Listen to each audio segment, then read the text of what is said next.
नमस्कार. आता आपण आलो पैठणमध्ये शिरूर इथे आज आपण बघणार आहोत पैठणची गडी. पुण्यामध्ये आहोत आपण, तर चला माझ्याबरोबर बघूया पैठणची गडी. धन्यवाद. पुण्यापासून साधारण 55 किलोमीटर अंतरावरती ही गडी आहे. मूळचे परमार आणि मग त्यांचे झाले पवार, अशा पवारांची ही गडी आहे.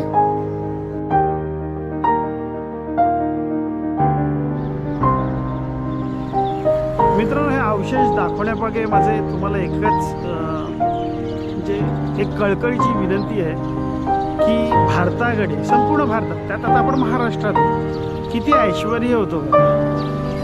ही एवढी वास्तू उभारायची म्हणजे त्याला किती खर्च येत असेल,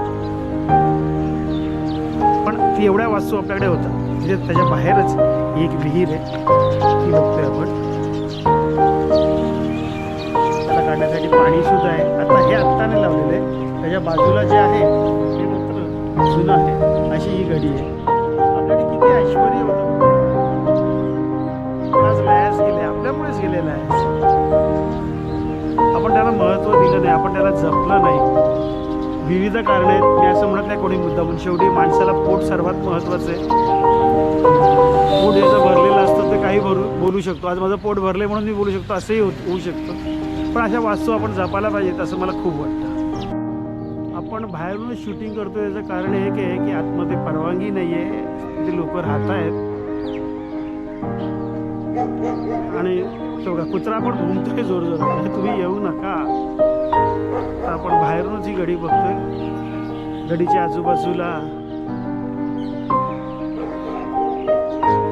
सगळ्या बिल्डिंग्स आहेत, देवळं आहेत. अशी ही गडी आहे. पण त्यात राहतात हे एक चांगली आवडीची चिमण्या दिसत नाही आहेत मला. त्यांची घरटी आहे. ही शाळा आहे वाटतं. ही आहे, ही शाळा आहे.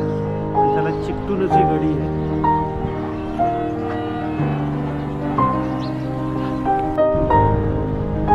केवढी मोठी वास्तू आहे ही. याचंही जतन व्हायला हवं आणि त्याचं मेंटेनन्स करणं सुद्धा खूप खर्चिक आहे, हेही आपल्याला कळतंय. पण अशा गड्या, असे किल्ले, असे अवशेष हे टिकून राहायला पाहिजेत असं मला खूप वाटतं. कारण हेच एक इतिहासाची नोंद घेणारे आहेत. त्याचाच उपयोग पुढच्या पिढीला होऊ शकतो. माझ्या मित्रांनो, मला काही आतून शूटिंग करता आलं नाही, पण भविष्यात जर कधी शूटिंग करता आलं मी ते निश्चित करून तुम्हाला दाखवीन, एवढं नक्की. मित्रांनो, माझ्याबरोबर तुम्ही पुणे ते नगर या भागातील पारव, मंदिरं आणि गड्या, किल्ले हे आपण बघतोय.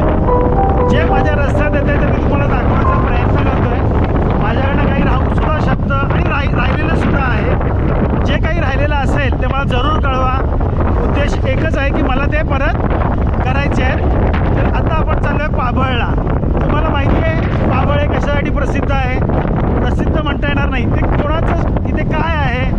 तुम्ही बाजीराव पेशव्यांना ओळखतच असाल.